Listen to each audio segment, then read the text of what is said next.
We deserve it. Compensation. We can think about redlining. California bears the stain of slavery. The question is how to atone for it. These are our stairs.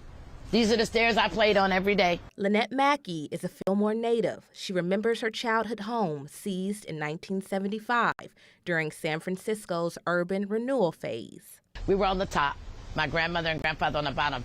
We came in and out through the back doors, so the doors were always open. Those doors forcibly shut after the city said the home was condemned, despite her grandfather's pleas to bring it up to code.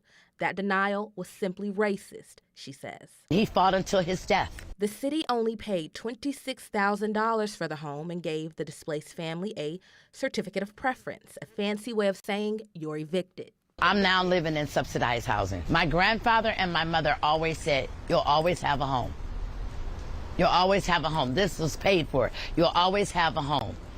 And for someone to take it away, and now we don't always have that home. Scholars like UC Berkeley professor Javon Scott Lewis, who sits on the California Reparations Task Force, say the only way to atone for the legacy of slavery is through reparations, which isn't about a handout, but an outstanding debt. When you try to, build a highway system, you have to demolish neighborhoods and homes in order to build those highways.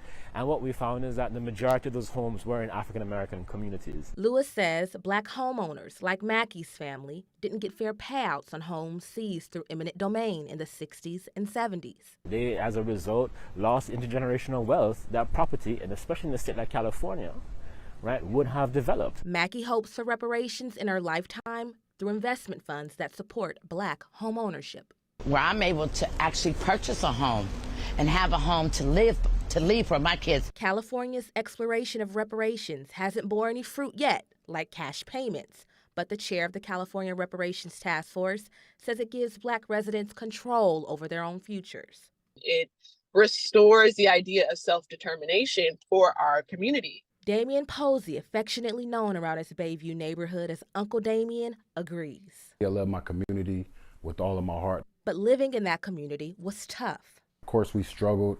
I remember standing in the welfare lines, getting that brick of cheese and that powdered eggs. With a young mother and an absent father, he had to step into manhood early. But I took it upon myself to try to support my family and help out, which led me to making some bad decisions in and out of juvenile hall. And then came the bloodshed. I was shot when I was 12 years old, and then 4 other times throughout my young years. He also had his share of legal troubles, but now he's making the most of his second chance at life by uplifting his community. 6 years ago, he started Us for Us, a youth violence prevention program. Young people deserve a safe space, a non-judgment space where they can come get some support, love, a snack, de-stress. But he needs help.